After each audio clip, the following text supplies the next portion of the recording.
এই তীর্থ দেবতার ধরণী বাইরে চলে পুষ্পাঞ্জলি সাজাইনি সযত্ন চাইনি জ্বালায় রাখিয়া গেল আরতি কি বলতে শোন সে আমার নিবেদন তোমাদের সবার নমস্কার।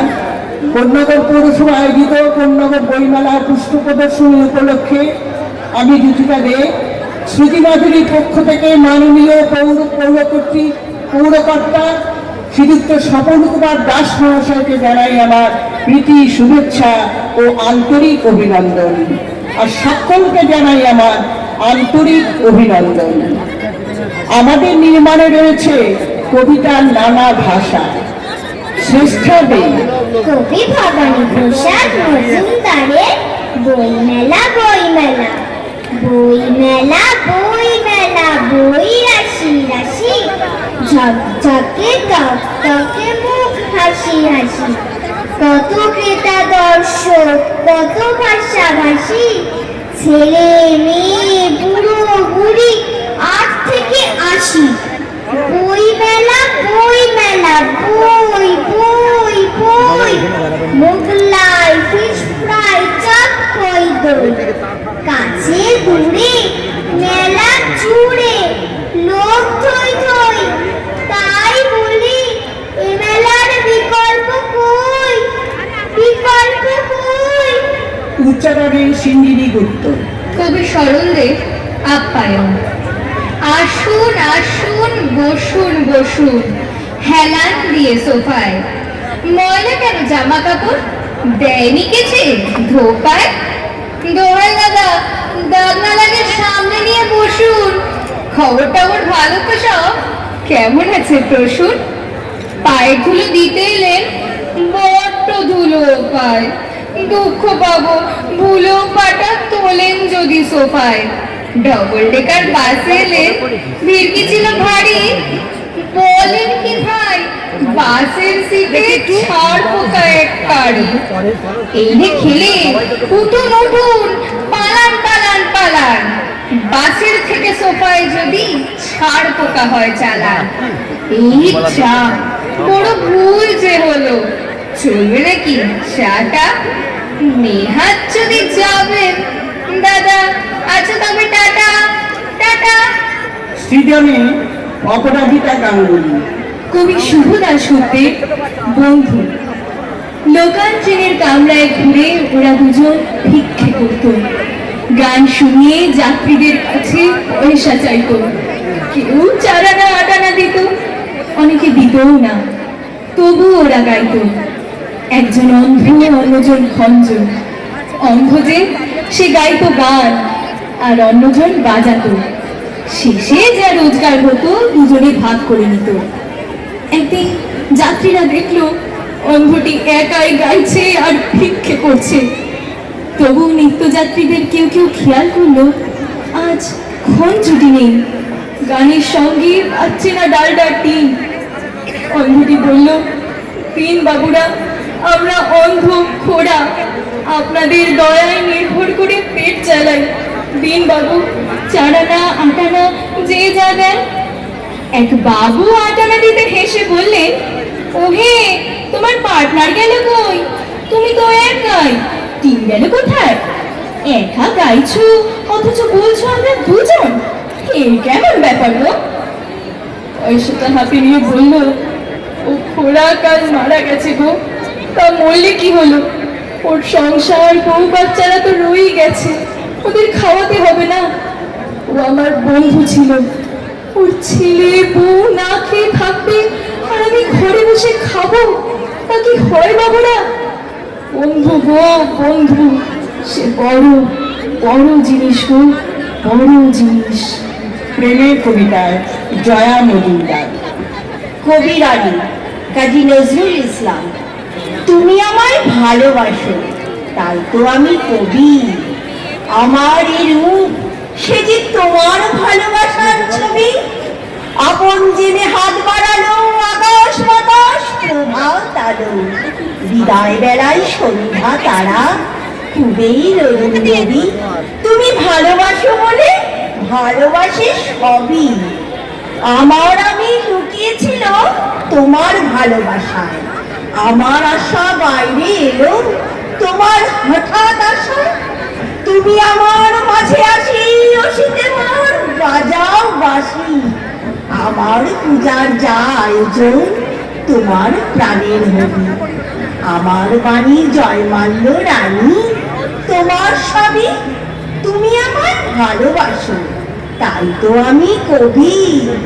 আমার এই মুখ সে যে তোমার ভালোবাসার ছবি।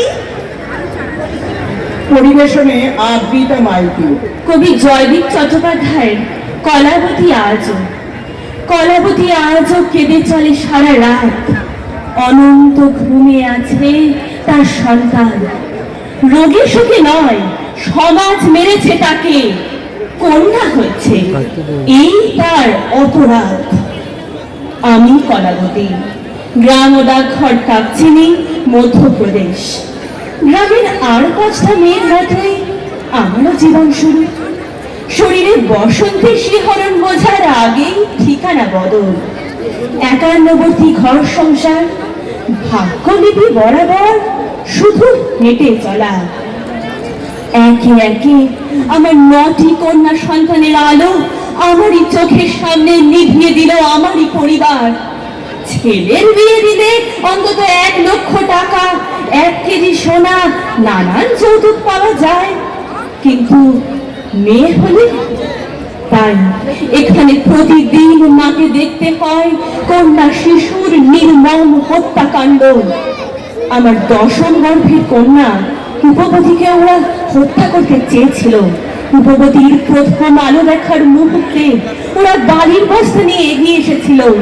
প্রতিবারের মতোই জন্মলগ্নের মাঙ্গলিক ক্ষণে এক বৃদ্ধা এসে বাড়ির পুরুষদের জিজ্ঞেস করেছিল, বরযাত্রী বসতে বলবো নাকি বিদায় দেব? আমি জানতাম আমি এর প্রতিবাদ করলে ওরা আমাকে বিষপানে বাধ্য করবে। সদ্যজাত শিশুকন্যাকে বুকে নিয়ে আমি পালিয়ে এসেছিলাম গোপনে নতুন ভোরের স্বপ্নে। সেই বৃদ্ধার কর্কশ কণ্ঠস্বর প্রতি রাতে দুঃস্বপ্ন হয়ে তাড়া করে আমাকে। আমি আজও স্বপ্ন দেখি একদিন ঘরে ঘরে জ্বলে উঠবে আলো, ভেঙে যাবে ঝরা বকুলের শতাব্দী হাহাকার। আমিও হয়তো কোনোদিন 2 চোখ ভরে দেখব প্রিয় জন্মভূমি। সেদিন আমার শোক বৃষ্টি হয়ে ঝরে পড়বে নীরবে ভালোবাসার ঠিকানায় শিশুকন্যার সমাধির পাশে। মৃত্যুর সাথে এসেছিল রূপবতী। কলাবতী তাকে দিয়েছে নতুন প্রাণ। নিয়েছে সে আজ আলো জ্বালাবার ব্রত। ঘোচাবে সে আজ নিকষ অন্ধকার। শত কলাবতী আজও কাঁদে সারা রাত। শত কলাবতী আজও কাঁদে সারা রাত। ছেলেবেলাটা বড় অন্ধকার, মেঘাচ্ছন্ন। ইচ্ছেগুলো জ্বালিয়ে মারে, অপ্রাপ্তির কষ্ট কেবল পোড়ায়। সংসারের নির্মমতায় সহায় সম্বলহীনা এক অকুল পাথারে ভাসা মা। 2 চোখ জুড়ে শেষ বিকেলের মরা আলো। তবু না পাওয়ার তীব্র ব্যথায় তাকেই জ্বালিয়েছি।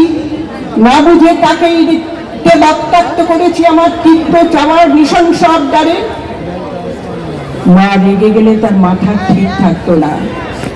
হাতের কাছে যা পেত তাই দিয়ে মা আমাকে মারত।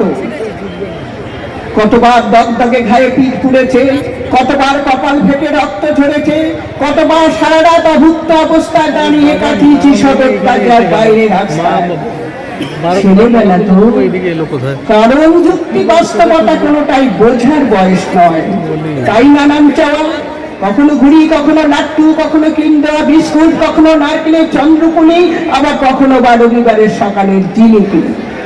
অন্যরা পুজোর সময় নতুন জামা কাপড় নিয়ে মেতে থাকতো, আমার হতো না। অন্যরা ছুটির দুপুরে আয়েশ করে মাংস ভাত খেত, আমার ডাল ভাত আলু সেদ্ধ। বাপ্পারা ছিল এটাই স্বাভাবিক। তবু মার উপর রেগে যেতাম।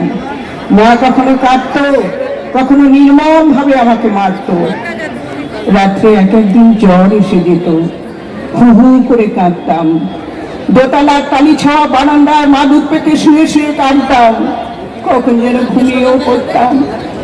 মা সারাদিনের কাজকর্ম সেরে, লাঞ্ছনা গঞ্জনার দিনযাপন সেরে মাঝরাতে মা আমার মাথার পাশে এসে বসতো। তারপরে সারা রাত ধরে আমার কালশিকে দাগ দেখে মা হাউ হাউ করে কেঁদে উঠত।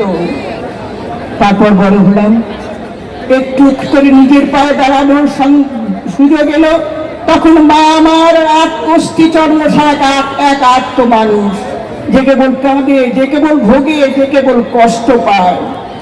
এক নির্মম বোঝা, সংসারের বোঝা টানতে টানতে মা আমার অকালে শুকিয়ে গেল। নষ্ট হয়ে গেল তার শরীর, ধ্বংস হয়ে গেল তার সামর্থ্য। বড় হলাম, একটু একটু করে নিজের পায়ে দাঁড়ানোর সুযোগ এলো, তখন মা আমার অস্থি চর্ম সার এক আত্ম মানুষ, যে কেবল ভোগে, যে কেবল কাঁদে, যে কেবল কষ্ট পায়। আরো বড় হলাম, কবিতার নাম করে হাবিজাবি লিখতে শুরু করলাম, নিজের পায়ে দাঁড়ানোর সুযোগ এলো। এমন হতভাগ্য দেশ, সেসব লেখা বিক্রিও হলো, নাম ডাকও হলো, জীবনের রং পাল্টে গেল।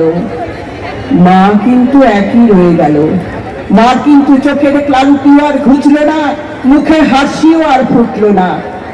আর এখন দুমড়ে মুচড়ে যাওয়া সংসারের বাড়তি বোঝা হয়ে, আমার বউবের বিরক্তির কারণ হয়ে মা রয়ে গেল নানান অশান্তির উৎস হয়ে। তবু তিনি তো আমার মা, সারা জীবন আধার নিয়ে থাকা আমার মা, চোখের জল নিয়ে থাকা আমার মা, তিনি আমার মা।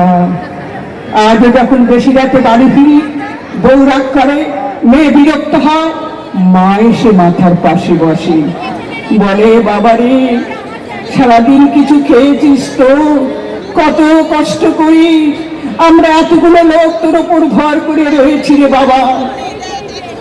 মার হাত আমার মাথার ওপর থমকে থেমে যেত, আমার ক্লান্ত শরীর অবসন্ন হতো, দুচোখ বুঝে আসতো। আমি যেন স্বপ্নে দেখতাম আমার হতভাগিনী মায়ের চোখ মুখে অদ্ভুত হাসি, অদ্ভুত জ্যোতি। আমি যেন মার পা জড়িয়ে ধরে বলছি, মা তুমি আমাকে আরো মারো, ভীষণ ভাবে মারো, সেই মারের চোটে রক্ত ঝরে পড়ুক সারা গায়ে গিয়ে, সেই রক্তের নোনা ধারার সাথে চোখের জল মিলেমিশে একাকার হয়ে গিয়ে ধুয়ে দিক আমার ব্যর্থতা, আমার অক্ষমতা, আর আমার না পেয়ার বেদনা। শুরু করেছিলাম কবিগুরুর কথা দিয়ে, শেষ করব তাকে স্মরণ করে।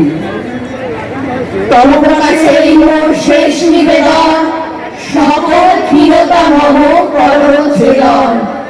বীর্য দেহ তোমার চরণে বাতিসি, অহর নিশি আপনারে রাখিবারে স্থির।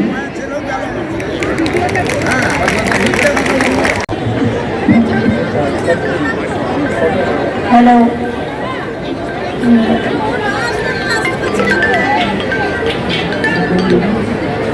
এই যে শুরু হয়েছে, আমি কল করছি।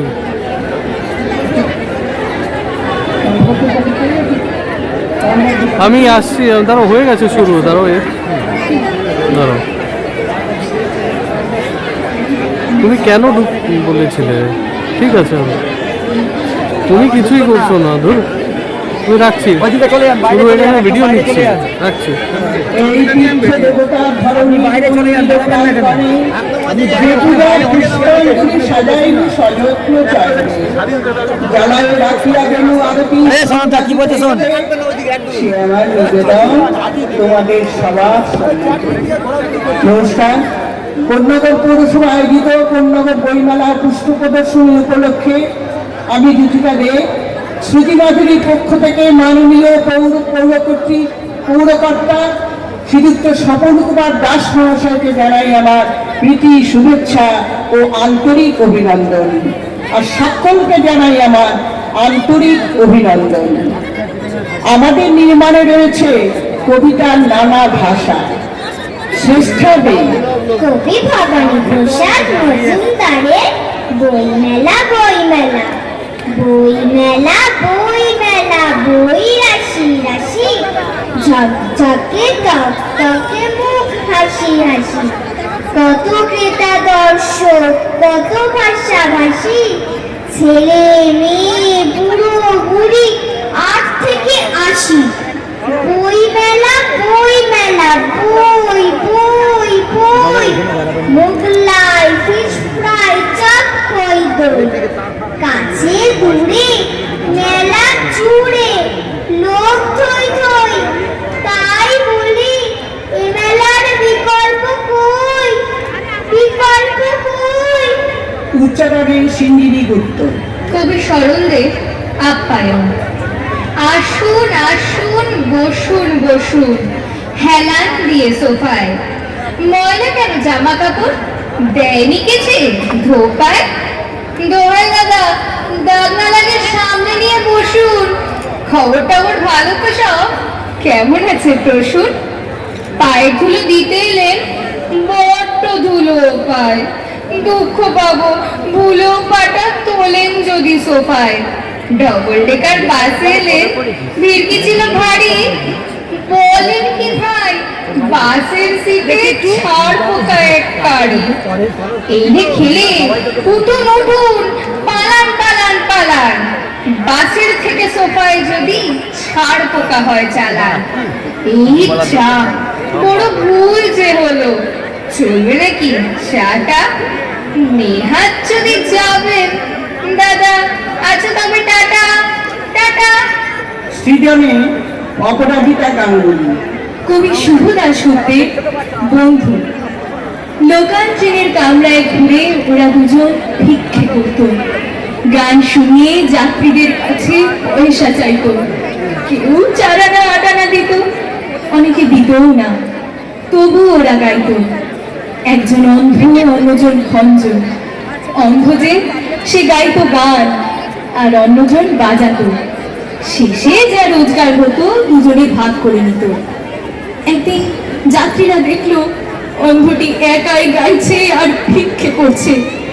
তবু নিত্যযাত্রীদের কেউ কেউ খেয়াল করলো আজ ক্ষণ ছুটি নেই, গানের সঙ্গে পাচ্ছে না ডালডার টিন। অন্ধটি বলল, তিন বাবুরা, আমরা অন্ধ খোড়া, আপনাদের দয়ায় নির্ভর করে পেট চালাই। দিন বাবু, 4 আনা 8 আনা যে যা দেন। এক বাবু 8 আনা দিতে হেসে বললেন, ওহে, তোমার পার্টনার গেল কই? তুমি তো একাই, টিম গেল কোথায়? একা গাইছো অথচ বলছো আমরা দুজন, এ কেমন ব্যাপার গো? পয়সাটা হাতে নিয়ে বলল, ও খোড়া কাল মারা গেছে গো। তা মরলে কি হলো? ওর সংসার বউ বাচ্চারা তো রয়েই গেছে, ওদের খাওয়াতে হবে না? ও আমার বন্ধু ছিল, ওর ছেলে বউ না খেয়ে থাকবে আর আমি ঘরে বসে খাবো, তা কি হয় বাবুরা? বন্ধু গো বন্ধু, সে বড় বড় জিনিস গো, বড় জিনিস। প্রেমের কবিতায় জয়া মজুমদার। কবি রানী কাজী নজরুল ইসলাম। তুমি আমায় ভালোবাসো, তাই তো আমি কবি। আমার এই রূপ, সে যে তোমার ভালোবাসার ছবি। আপন জেনে হাত বাড়ালো, আকাশ বাতাস প্রভাত আলো। বিদায় বেলায় সন্ধ্যা তারা, খুবই রবি। তুমি ভালোবাসো বলে ভালোবাসি সবই। আমার আমি লুকিয়েছিল তোমার ভালোবাসায়। আমার আশা বাইরে এলো তোমার হঠাৎ আশা। তুমি আমার মাঝে আসি, অসিতে মন বাজাও বাঁশি। আমার পূজার যা আয়োজন, তোমার প্রাণের হবি। আমার বাণী জয়মাল্য রানী, তোমার সবই। তুমি আমায় ভালোবাসো, তাই তো আমি কবি। আমার এই মুখ, সে যে তোমার ভালোবাসার ছবি। পরিবেশনে আবৃতা মাইতি। কবি জয়দীপ চট্টোপাধ্যায়ের কলাবতী আজও। কলাবতী আজও কেঁদে চলে সারা রাত, অনন্ত ঘুমে আছে তার সন্তান। রোগী সুখে নয়, সমাজ মেরেছে তাকে, কন্যা হয়েছে, এই তার অপরাধ। আমি কলাবতী, গ্রাম ও ডাকঘর কাকচিনি, মধ্যপ্রদেশ। গ্রামের আর 5টা মেয়ের মতোই আমারও জীবন শুরু। শরীরে বসন্তের শিহরণ বোঝার আগেই ঠিকানা বদল। একান্নবর্তী ঘর সংসার, ভাগ্যলিপি বরাবর শুধু হেঁটে চলা। একে একে আমার 9টি কন্যা সন্তানের আলো আমারই চোখের সামনে নিভিয়ে দিল আমারই পরিবার। ছেলের বিয়ে দিলে অন্তত 1 লক্ষ টাকা, 1 কেজি সোনা, নানান যৌতুক পাওয়া যায়, কিন্তু মেয়ে হলে তাই এখানে প্রতিদিন মাকে দেখতে হয় কন্যা শিশুর নির্মম হত্যাকাণ্ড। আমার 10ম গর্ভের কন্যা রূপবতীকে ওরা হত্যা করতে চেয়েছিল। রূপবতীর প্রথম আলো দেখার মুহূর্তে ওরা বাড়ির বস্তা নিয়ে এগিয়ে এসেছিল। প্রতিবারের মতোই জন্মলগ্নের মাঙ্গলিক ক্ষণে এক বৃদ্ধা এসে বাড়ির পুরুষদের জিজ্ঞেস করেছিল, বরযাত্রী বসতে বলবো নাকি বিদায় দেব? আমি জানতাম আমি এর প্রতিবাদ করলে ওরা আমাকে বিষপানে বাধ্য করবে। সদ্যজাত শিশুকন্যাকে বুকে নিয়ে আমি পালিয়ে এসেছিলাম গোপনে নতুন ভোরের স্বপ্নে। সেই বৃদ্ধার কর্কশ কণ্ঠস্বর প্রতি রাতে দুঃস্বপ্ন হয়ে তাড়া করে আমাকে। আমি আজও স্বপ্ন দেখি একদিন ঘরে ঘরে জ্বলে উঠবে আলো, ভেঙে যাবে ঝরা বকুলের শতাব্দী হাহাকার। আমিও হয়তো কোনোদিন 2 চোখ ভরে দেখব প্রিয় জন্মভূমি। সেদিন আমার শোক বৃষ্টি হয়ে ঝরে পড়বে নীরবে ভালোবাসার ঠিকানায় শিশুকন্যার সমাধির পাশে। মৃত্যুর সাথে এসেছিল রূপবতী, কলাবতী তাকে দিয়েছে নতুন প্রাণ। নিয়েছে সে আজ আলো জ্বালাবার ব্রত, ঘোচাবে সে আজ নিকষ অন্ধকার। শত কলাবতী আজও কাঁদে সারা রাত, শত কলাবতী আজও কাঁদে সারা রাত। ছেলেবেলাটা বড় অন্ধকার, মেঘাচ্ছন্ন। ইচ্ছেগুলো জ্বালিয়ে মারে, অপ্রাপ্তির কষ্ট কেবল পোড়ায়। সংসারের নির্মমতায় সহায় সম্বলহীনা এক অকুল পাথারে ভাসামা, 2 চোখ জুড়ে শেষ বিকেলের মরা আলো। তবু না পাওয়ার তীব্র ব্যথায় তাকেই জ্বালিয়েছি, না বুঝে তাকেই রক্তাক্ত করেছি আমার তীব্র চাওয়ার নৃশংস আবদারে। মা রেগে গেলে তার মাথা ঠিক থাকতো না, হাতের কাছে যা পেত তাই দিয়ে মা আমাকে মারত। কতবার দগদগে ঘায়ে পিঠ পুড়েছে, কতবার কপাল ফেটে রক্ত ঝরেছে, কতবার সারা রাত অভুক্ত অবস্থায় দাঁড়িয়ে কাটিয়েছি সদর বাজার বাইরে রাস্তায়। ছেলেবেলা তো, কারণ যুক্তি বাস্তবতা কোনোটাই বোঝার বয়স নয়, তাই নানান চাওয়া। কখনো ঘুড়ি, কখনো লাট্টু, কখনো কিন্ডা বিস্কুট, কখনো নারকেলের চন্দ্রকুলি, আবার কখনো বা রবিবারের সকালের জিলিপি। অন্যরা পুজোর সময় নতুন জামা কাপড় নিয়ে মেতে থাকতো, আমার হতো না। অন্যরা ছুটির দুপুরে আয়েশ করে মাংস ভাত খেত, আমার ডাল ভাত আলু সেদ্ধ। বাপ্পারা ছিল এটাই স্বাভাবিক, তবু মার উপর রেগে যেতাম। মা কখনো কাঁদতো, কখনো নির্মম ভাবে আমাকে মারত। রাত্রে একদিন জ্বর এসে যেত, হু হু করে কাঁদতাম। দোতলার কালি ছাওয়া বারান্দায় মাদুর পেতে শুয়ে শুয়ে কাঁদতাম, কখন যেন ঘুমিয়েও পড়তাম। মা সারাদিনের কাজকর্ম সেরে, লাঞ্ছনা গঞ্জনার দিনযাপন সেরে মাঝরাতে মা আমার মাথার পাশে এসে বসতো। তারপরে সারা রাত ধরে আমার কালশিকের দাগ দেখে মা হাউ হাউ করে কেঁদে উঠত। তারপর বড় হলাম, একটু করে নিজের পায়ে দাঁড়ানোর সুযোগ এলো, তখন মা আমার এক কষ্টি চর্ম সারা এক আত্ম মানুষ, যে কেবল কাঁদে, যে কেবল ভোগে, যে কেবল কষ্ট পায়। এক নির্মম বোঝা, সংসারের বোঝা টানতে টানতে মা আমার অকালে শুকিয়ে গেল। নষ্ট হয়ে গেল তার শরীর, ধ্বংস হয়ে গেল তার সামর্থ্য। বড় হলাম, একটু একটু করে নিজের পায়ে দাঁড়ানোর সুযোগ এলো, তখন মা আমার অস্থি চর্ম সার এক আত্ম মানুষ, যে কেবল ভোগে, যে কেবল কাঁদে, যে কেবল কষ্ট পায়। আরো বড় হলাম, কবিতার নাম করে হাবিজাবি লিখতে শুরু করলাম, নিজের পায়ে দাঁড়ানোর সুযোগ এলো। এমন হতভাগ্য দেশ সেসব লেখা বিক্রিও হলো, নাম ডাকও হলো, জীবনের রং পাল্টে গেল। মা কিন্তু একই রয়ে গেল। মা কিন্তু চোখের ক্লান্তি আর ঘুচল না, মুখের হাসিও আর ফুটলো না। আর এখন দুমড়ে মুচড়ে যাওয়া সংসারের বাড়তি বোঝা হয়ে, আমার বউমের বিরক্তির কারণ হয়ে মা রয়ে গেল নানান অশান্তির উৎস হয়ে। তবু তিনি তো আমার মা, সারা জীবন আধার নিয়ে থাকা আমার মা, চোখের জল নিয়ে থাকা আমার মা, তিনি আমার মা।